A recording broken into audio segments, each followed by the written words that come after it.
explicaré dues prediccions de futur. Que em pugui passar una o l'altra només dependrà del comportament humà. Començaré amb l'opció A. Seran temps molt feliços. Serà, possiblement, la millor època de tots els temps de la humanitat. Els humans viuran en un bosc d'habitatges meravellós. Els blocs de pisos passaran a la història.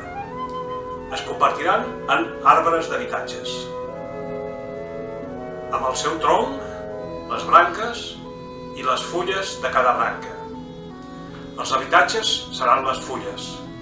Per exemple, una adreça d'un habitatge podrà ser arbre 502, branca 5, fulla 33, del bosc 17.310, per exemple.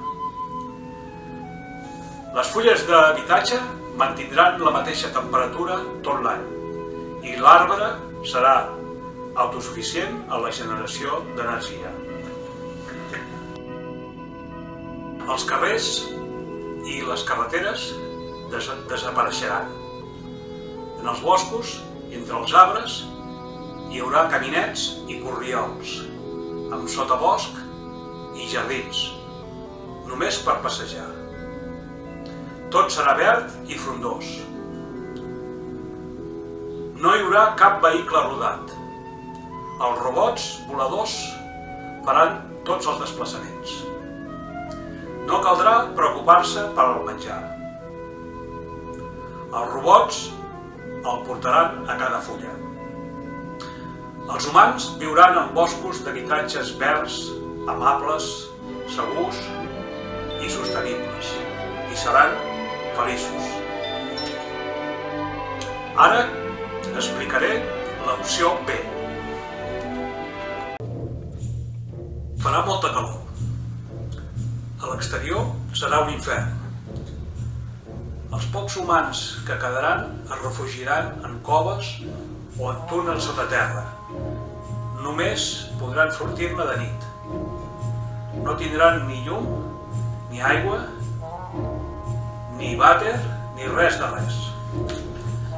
Tindran molta calor i molta gana. La gran desgràcia començarà el dia 0, el dia del cataclisme, el dia de la gran explosió. Milions de persones moriran. L'explosió farà caure els edificis, igual que les fitxes de dòmino, que una fa caure l'altra. Les ciutats quedaran arrasades. El nivell del mar pujarà molts metres, inundant tot el litoral, submergint les runes de les ciutats. La calor serà asfixiant i la gana molt més. Hauran de sortir de la cova a buscar menjar. A l'exterior hi haurà el gran perill. Els perills seran els senglars i els gavials. Els humans seran atacats per terra per la gran quantitat de morts senglars devoradors i per l'aire pels gavials assassins. Obtenir menjar serà un calvari. La vida, en aquestes circumstàncies, serà molt i molt curta. Només la mort podrà alliberar els supervivents de tanta dolor. Una nit qualsevol sortiran de la cova, cap a la vall. La vall serà fosca i miraran cap al cel negre i cap a les muntanyes a banda i banda, fosques i tenebroses. El silenci serà absolut. Per un moment sentiran la pau i només els hi caldrà esperar.